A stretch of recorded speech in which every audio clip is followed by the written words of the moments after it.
Marx would say this squeeze on wages was the root cause of the huge economic crisis that we've been living through. But you might see a problem with the Marxist explanation. If it was all down to low wages, you'd expect the crisis to have started where people spend their pay, out in the real economy. One way or another, that is how most of the recessions since the war have got started. But this time it wasn't the high street that sank the city, it was the other way around. The explosion that rocked the global economy in 2008 was detonated deep inside the banks. So how would Marx link low wages to troubled banks? The answer is, he saw capital as endlessly adaptable. It could solve one problem, low wages, but only at the cost of creating another. Remember, Marx didn't underestimate capitalism. He thought it was fundamentally flawed. He didn't think it was stupid. If large parts of the population weren't being paid enough to support demand, well, he wouldn't have been at all surprised to hear the capitalists had come up with a brilliant solution: the credit card.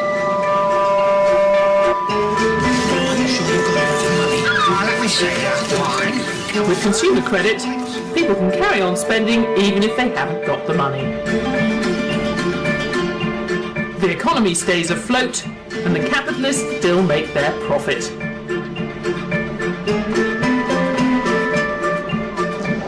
So credit provided an answer to all of capitalism's woes, but only for a while. Remember, Marx thought the system was fundamentally flawed. They might be very clever, these capitalists, but now more than ever, they were living on borrowed time. Baby, your ship is coming.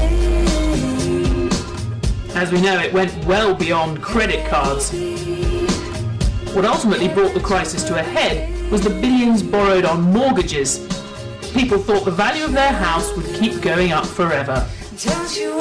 Housing credit is beautiful because if your house price is increasing and you're borrowing against the increase in value of your house, you don't feel you're borrowing away into debt. But of course you are. In America it happened on a massive scale.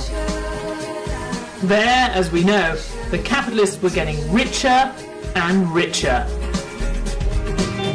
They couldn't spend all of their extra money.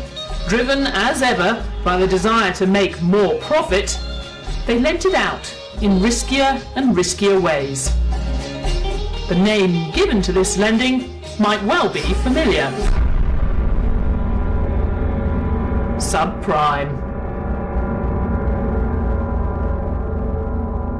What we did is, as the incomes of most Americans were stagnating or even declining, we said, don't let it bother you. Keep spending as if your income was going up. And they did that very well. I mean, who would oppose it? The banks are making money, the households who are getting their house, the politicians who have happy constituents. I mean, there is nobody who's going to be unhappy in this process until it collapses. And we all know how it ended. In retrospect, it seems obvious. Lending to people who couldn't afford it wasn't a lasting solution to anything. It led to a housing bubble which burst, threatening some of the world's biggest banks. And thanks to our integrated world, what started in the United States spread and infected the entire system, causing a global recession. So here's the Marxist explanation for the crisis we've just seen. You've got a global economy with businesses getting better and better at squeezing wages and pushing up profits. But there's a problem. They're producing a lot of stuff that the workers can no longer afford, and a lot of profits looking for a new home. The global property bubble provided an answer to both those problems. The system was kept afloat on a mountain of debt, but it was only a matter of time before it all came crashing down. Capitalism's only ever as strong as its latest temporary fix. It's an extraordinary tale, and a lot of people would say it's completely wrong. Marxism doesn't actually work, but it keeps coming back because it makes for a good story. I don't think low wages played any role at all in causing the crisis. The crisis was caused by governments and central banks flooding the market with cheap credit and cheap money because politicians don't like the downturn in an economy that throws people out of work. I think it may have, to some degree, increased the level of indebtedness that people went into the crisis with, which I think intensified how deep the crisis became. But it wasn't the underlying cause, it was a contextual factor which made it a bit worse. But the idea that low wages may have contributed to the crisis is gaining ground, even if the name Marx is as toxic as ever.